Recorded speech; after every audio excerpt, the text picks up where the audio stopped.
being the first new for 2015 liter class sport bike to undergo Cycle World performance testing. We were curious to learn how the latest YZF R1 stacks up against not only its peers but the previous generation R1 as well.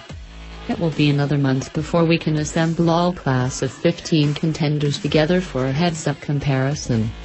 However, the following chart depicts the most recent test data available from our test archive.